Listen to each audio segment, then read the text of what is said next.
Welcome to Late Night Riders. I'm Gretchen, and I'm joined by my grandma, Debbie, and Nichole. Welcome back, Nichole. Thanks for having me. If you want to listen to Nichole's first episode, it is episode 38, and a lot of the stuff that we'll talk about today will be different from that episode, but some might overlap. So if you want more in-depth answers, go check out episode 38. We love it when Nichole comes. It's fun to talk to her. I love It's being really here. sweet. Thank you. So Nichole, can you briefly describe what you do, and then we can go into some of our more financial questions? Sure. I specialize in selling equestrian properties. We're based out of the Ann Arbor area in Michigan. Our office is in Dexter. Done this for quite a while. I've been in real estate since 2006 and gradually just started transitioning over to the equestrian properties, and since 2016 have primarily focused on that and have sold more properties, more equestrian properties than any other agent in the state. So Well, we love having you. So what are some questions that you should ask your realtor before you go to buy or sell your home? well, I think there's two parts to that. As a buyer, your first step should probably be to talk to a lender.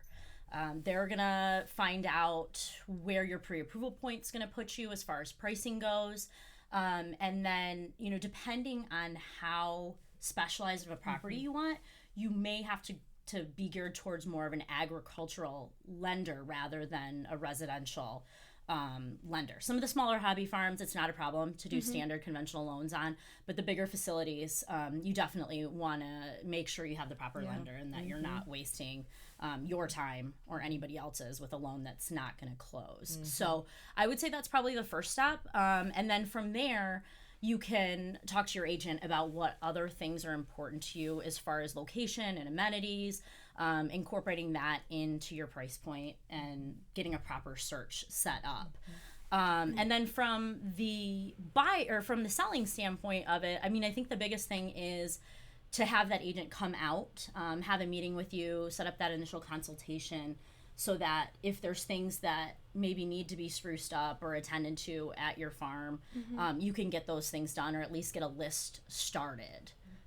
So those are really the first couple things you need to think about and take care of. What do you feel are like common questions you should ask as like someone buying a horse farm? You want to get the right agent working with you. So what are some questions that they should ask to make sure that they're getting someone that does know the equestrian world? Yeah, well, I mean, a lot's going to depend on how specialized of a farm you're looking. If you're looking for more of just a basic hobby farm, then I think, it's less critical. It is pretty important that an agent understands equestrian properties, but, I think that an agent's background is important, how long they've been doing it, if they have horses, if they have experience with farms, then that is a huge bonus and benefit to a buyer and a seller. But there's a lot of factors to consider when buying farms. There's a lot of things people don't think about, and I know we'll touch on some of that later, but there's it can be a complicated process, and you just want to make sure that you're in the right hands and that you do get through the whole process from start to finish. Right. There is a different aspect of it from the buying side or the selling side, but as a seller, you're going to start with that initial consultation, getting to know your agent, understanding how they do things. That agent's going to talk to you about your goals, what you're looking for as far as the transaction goes. Initially, that meeting's probably going to be a lot about, okay, what do we need to do to get this farm ready? That's what I wondered. Because that's a lot. That's a big thing, because if you don't have that, and your realtor can tell you those things, and with a horse farm, there has to be a lot that you have to tell somebody sometimes, I'm sure. Sometimes there really is. There's a lot. It can be a pretty big list. But that initial meeting with them, that's the time to kind of go over those things and start prepping for that. And then as agents, we'll take what we've seen, we'll go back, we'll put together kind of an analysis, look at the numbers on our end, set up another time to talk or meet with that seller to go over numbers. If everything falls in line, then you're obviously, you're going to put together listing docs, get that contract signed with somebody, and then prepare for the photos and the marketing. That's one of the really important aspects of getting these farms out to the right audience. It's something that we really pride ourselves on and specialize in. Prepping for photos. You're going to give your seller all the instructions on how to get ready for photos.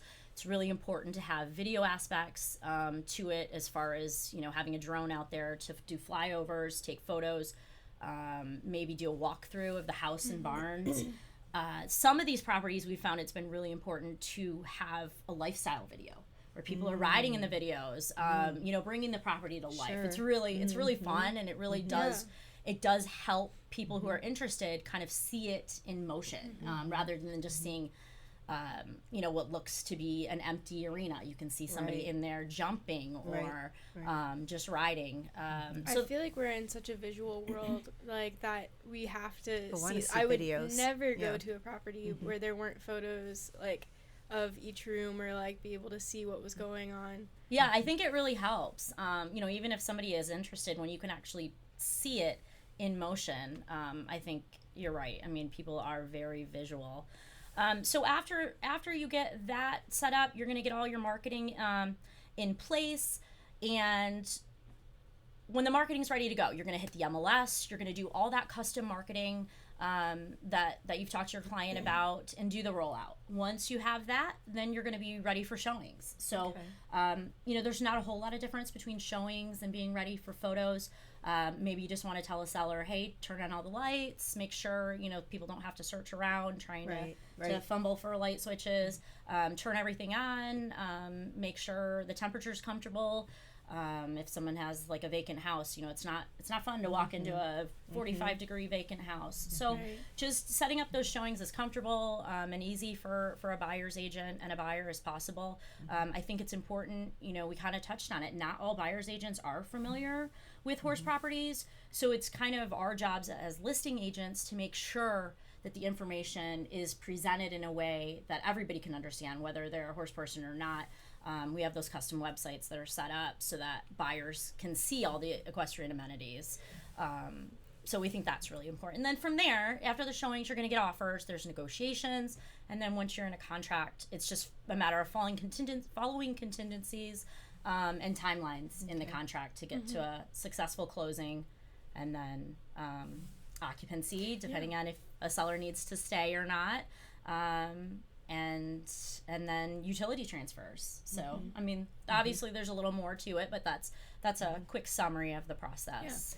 Can I ask you one question? When, for example, and I don't want to get too in depth with it, but say your person that you're going to that's listing the house or wants to list the house, they have a set price in mind or a price in mind, and then how do you? I know you go when you look at other farms or comparatives. I know you do that as well too.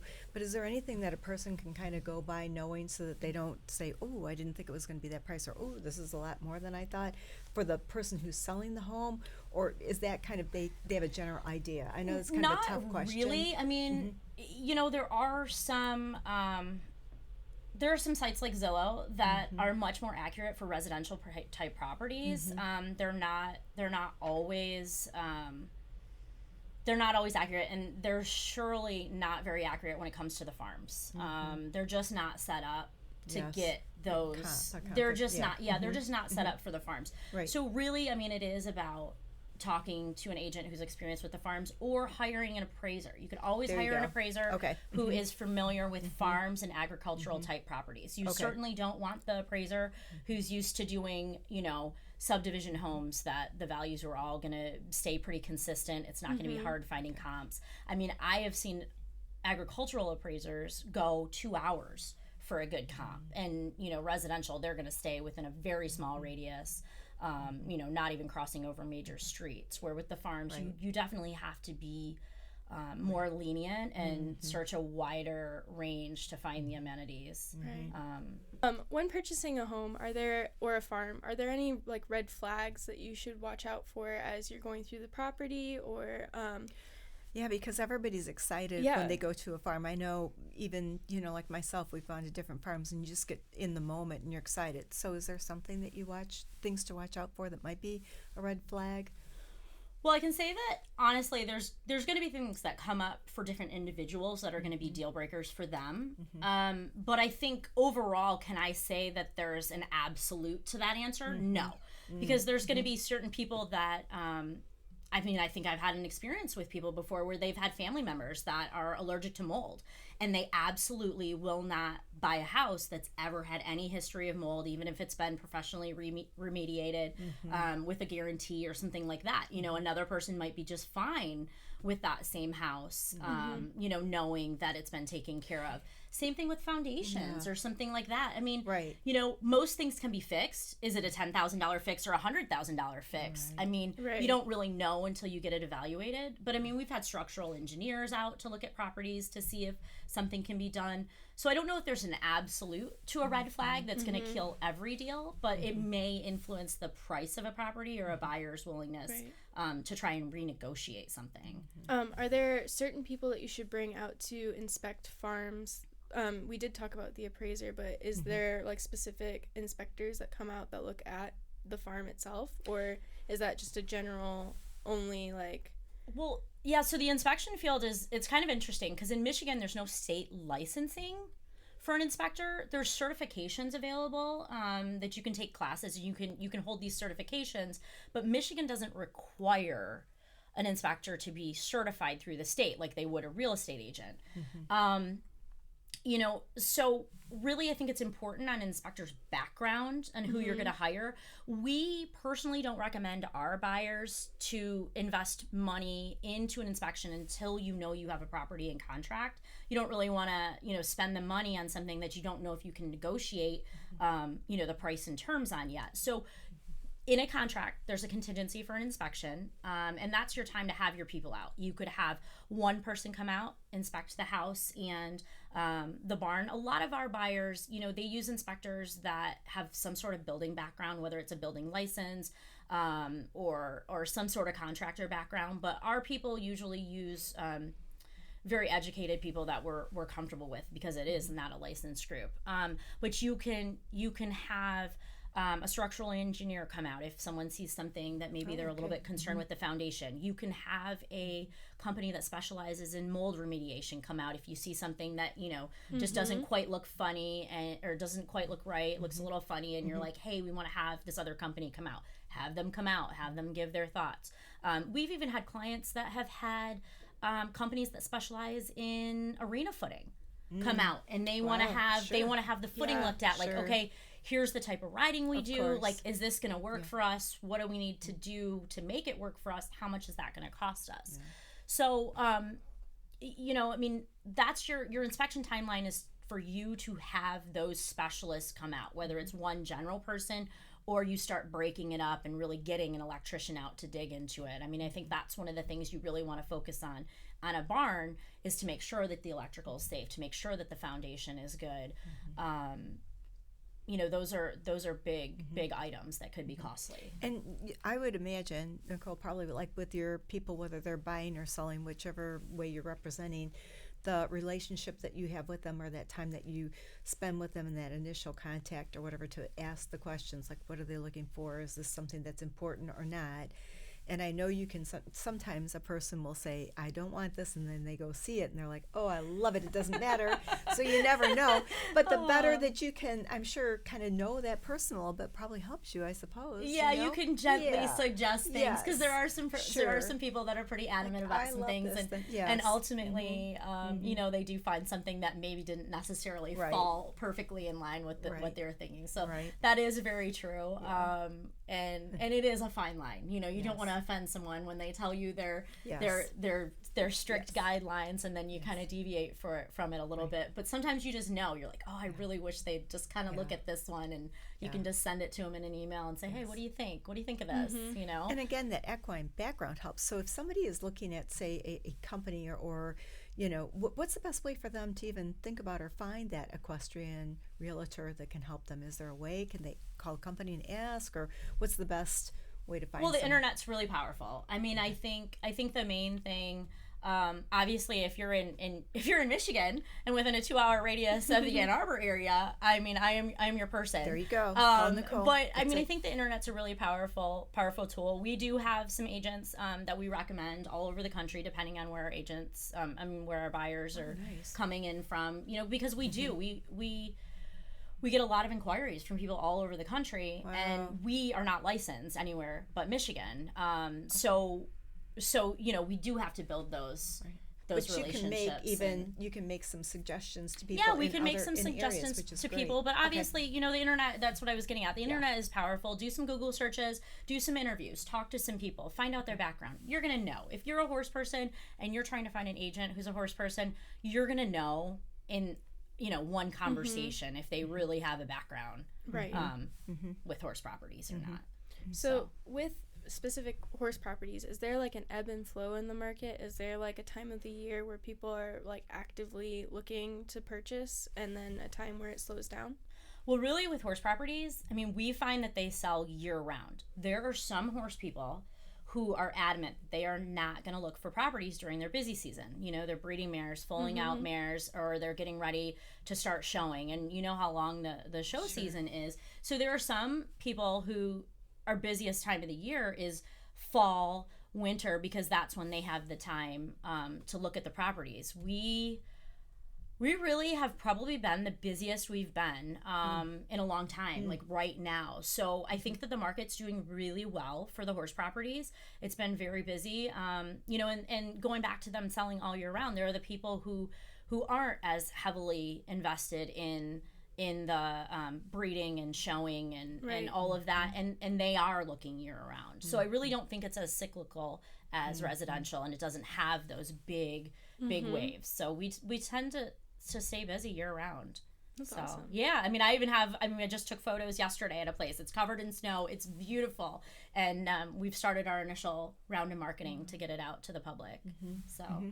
Is there something that people that have horse farms, even like generally speaking, that they can do to start to get their farm ready? I know when the realtor comes in, they can make other suggestions, but what would you say would keep things kind of you're kind of there, you might only have to do a few other things and you're on your way? What are general things that, people like to see in that farm or barn or whatever? Yeah, I mean, I think this time of year is a little bit more difficult because you're going to be limited to more interior tasks.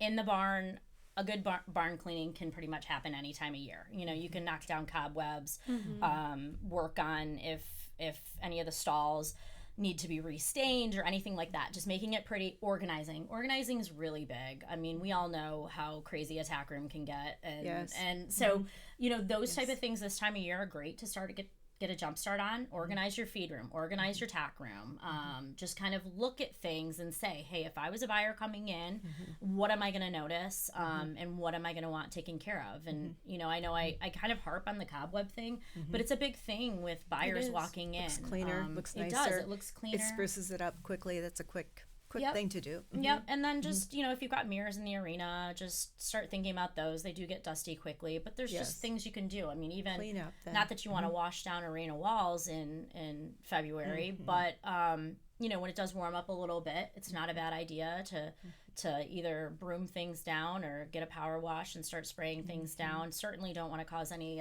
freezing or anything in the barn. Sure. And then same thing with the house. You may need to paint. You may need to do some caulking. There's just some general maintenance and tidying. Do you feel that buyers today are looking for, like I see, with the newer decor and things like that, maybe you'll see all the beiges or the grays and perhaps maybe countertops being a certain type of countertop and things. Do you feel your buyer is a little, looking for something more that way too in a house that people need to kind of update, or do you feel that those houses still sell pretty well? I mean, I think it depends on what else is there as far as equestrian amenities. I think if someone is looking for more of an income producing farm, I think the house is a little less important to them. Yes, that's true. They're gonna look at those properties more as like, how much money is it gonna make me? They're not they might not even live at those farms. So That's they're not going to be true. as concerned with the They look at updates. from the business side, They're gonna- what is this going to do for me? Right. Exactly. The hobby farms, I would say, yes, you're starting to get into that area where they really do want them updated, new countertops, new bathrooms. And then obviously the luxury homes. I mean, you're going to want, if you're going to hit that luxury equestrian market, you're going to have a gorgeous barn, you're going to have a pretty updated house. And I think, some of the older charm in the other houses, you can get away with having some older look to it. It's got that charm and history to it. But if you've got something that was built in the 80s or 90s and it's still got everything original, you're gonna want to bring it up and update it. Anything in particular that people are thinking about, maybe they will be selling their farm, that they could put into their barn that people say, ooh, I like that? Like, that's one thing that people will say, I do like that. Is there anything that a person could do to say, maybe I can put this in? I don't know if it would be like a grooming stall or what. I don't know what it would be. Yeah. Off the top of my head, I'd have to say lighting is really important. If your lighting needs to be improved. As you guys know, fencing is so important. The farm we were at yesterday, the person in the barn, she was at the hardware store because the horses had damaged the fence, and she's like, I'm not there, like I'll be there in 15 minutes. I'm at the hardware store. Of course the horses had an issue with the fence this morning, so that's really important to people, maintaining that, just making sure that it looks good and that it's safe. I think a good side, if you're looking at indoor arenas, people love observation rooms. It's very rare that you see an indoor arena without an observation room, especially if it's going to be a facility. We have a client who right now, they're actually building an observation room on the barn that we sold them a few years ago because it didn't have it. And it took them a few years to do it, but I think that's important for people. It's adding to the property, and someone that would come in be more interested, perhaps. Yeah, absolutely. Sure. But I just think the sizing in the space, making sure that you have room. If you have a certain number of stalls, making sure you have a certain number of saddle racks for those people that are boarding there. Yeah, accommodating those. But overall, I think it's more of just a presentation. Okay. Yeah. Outside, when the weather starts to get nicer, landscaping wise, do all of the fields need to be mowed, or can you let some of them grow if you have some hay fields in the back? What do you normally suggest? Oh, definitely. If it's a hay field, don't interfere with your crops. Leave it. Those will get cut, obviously, during the different cuttings. But if it's a pasture and it's just starting to get overgrown with weeds, absolutely. We do recommend people to come through with a brush hog. Kind of tying into that, if there's weeds around the outbuildings, it seems like in our area, the only thing that really grows are the ones we don't want to grow, the scraggly weeds. Yeah. So making sure that those are taken care of and we whip down, and just giving that good I cannot say enough about the presentation and those first impressions, in the photos and when people come up. Sure. So what should a buyer consider outside of like the actual property itself that they're looking at?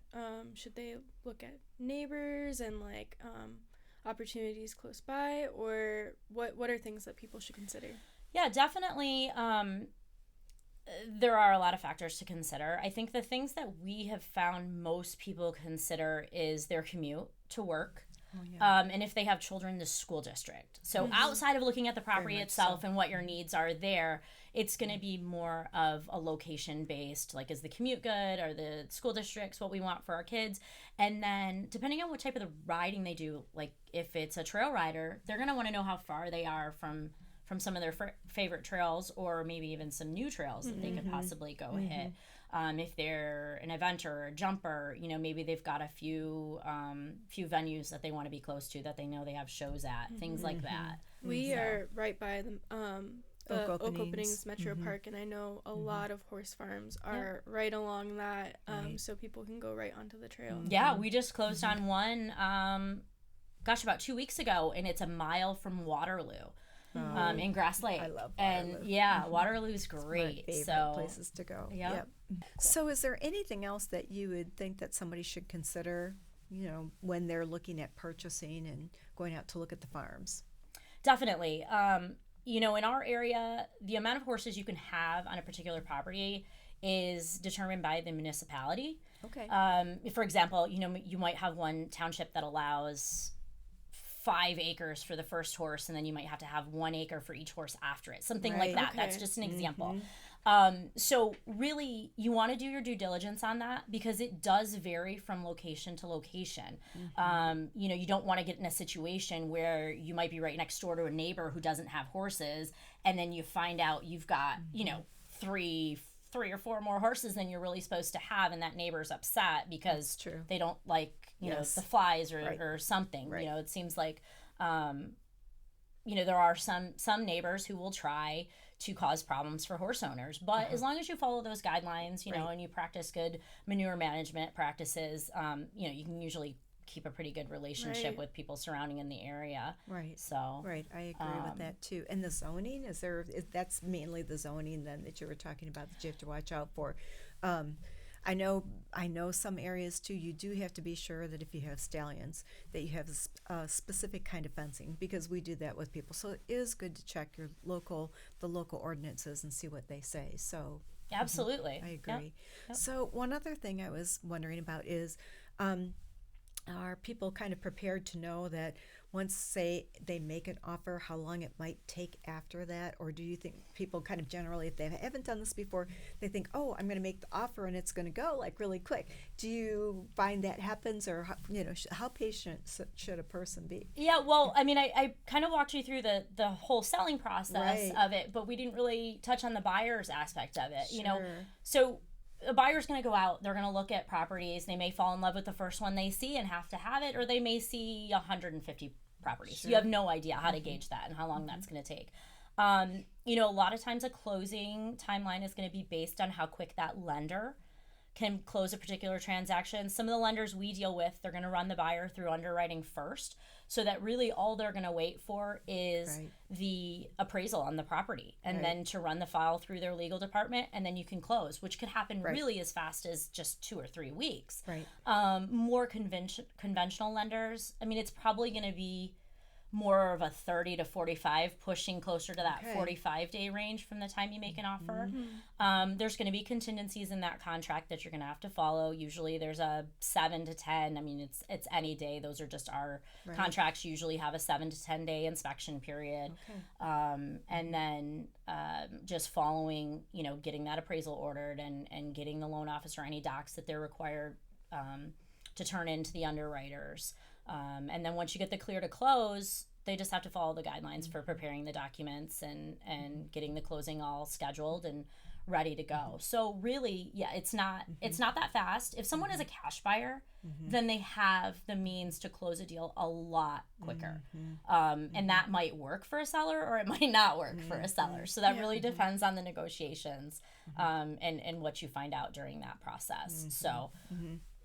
Wow. Yeah, and I've thought about some things too. They're unusual things, so this doesn't always happen. But I mean, I've known some people who have gone onto the property because somebody said, yes, you can go on. They start to do a few things, but then they wait and wait and wait for it to go through. Don't do anything. I mean, I think normally you would say, don't do that. Don't, like, if they become friends or whatever, don't wait and make sure that the closing is there, everything's done before you do anything, because that is a really good happen. Point. Things do happen, and a lot of times it is really satisfying when a buyer and seller get along really great and there's no issues. But if they're communicating and leaving the agent out of it, it does make things a little bit more difficult because you're not able to advise them. I am a big advocate for not doing any repairs on a property until you've closed on it. Not only from your own liability and standpoint, but from a seller's standpoint. I mean, if you have a contractor that comes out and does work on the property and they don't get paid, they're going to put a lien on that property. And as a Right. listing agent, you don't want your seller to have a lien on a property that they didn't, even want the work to be done on. And if that deal doesn't close, then you've got a real issue on your hands. So I am really Your against realtor those. is really there to help you when you're purchasing or whatever, and when you're selling, they're there to walk you through it. So listen to what they say, because they really do have the best advice. Yes. All right. Well, thank you so much for taking time to drive down here and record with thank us. you, You're Nicole. welcome. That's Thank so you for sweet. having Thank me. you. We hope you enjoyed listening to our podcast and encourage you to share with all your equestrian family and friends.